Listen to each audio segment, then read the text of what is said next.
Assalamualaikum warahmatullahi wabarakatuh. Selamat datang di channel YouTube Kisah Sahabat, kisah Islami penuh inspirasi.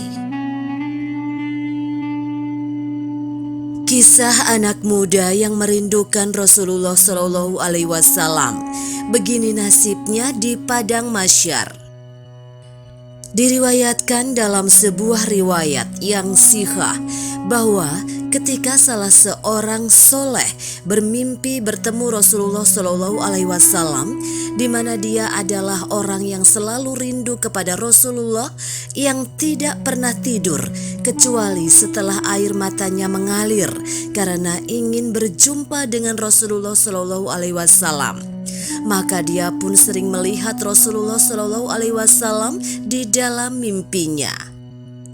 Lalu di dalam mimpi itu, ketika di padang mahsyar, dia melihat kumpulan manusia yang memenuhi padang mahsyar. Mereka saling tindih satu sama lain, yang masing-masing ada yang berubah wajahnya, ada yang berbau busuk dan lain sebagainya. Kesemuanya dalam keadaan yang sangat bingung.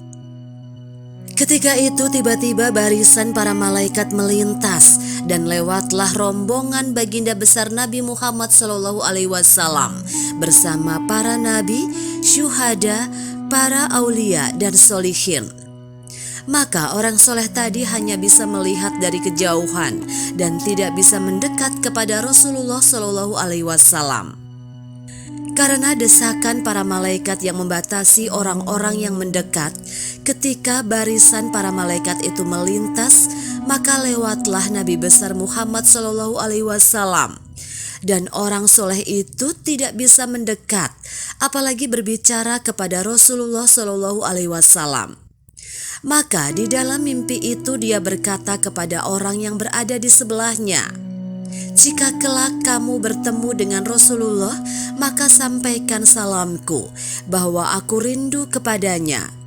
Dulu di masa hidupku di dunia, aku selalu merindukan Rasulullah Shallallahu Alaihi Wasallam. Jika aku masuk neraka, sampaikan kepadanya bahwa aku telah berada di tempat yang layak untukku sebagai pendosa, yaitu neraka." Maka setelah dia berkata demikian, barisan yang melintas tadi tiba-tiba berhenti karena Rasulullah Shallallahu Alaihi Wasallam berhenti.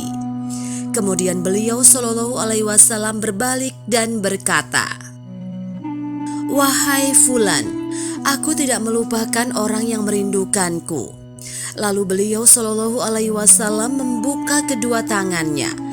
Kemudian orang itu berlari dan memeluk sang Nabi Muhammad Shallallahu Alaihi Wasallam dan menciuminya. Semoga kita diberikan anugerah oleh Allah untuk bermimpi bertemu dengan Rasulullah Shallallahu Alaihi Wasallam dan berkumpul bersama beliau di surganya kelak. Demikianlah kisah sahabat yang dapat kami sampaikan. Semoga bermanfaat dan dapat menginspirasi kita semua. Sampai jumpa di kisah selanjutnya. Terima kasih. Wassalamualaikum warahmatullahi wabarakatuh.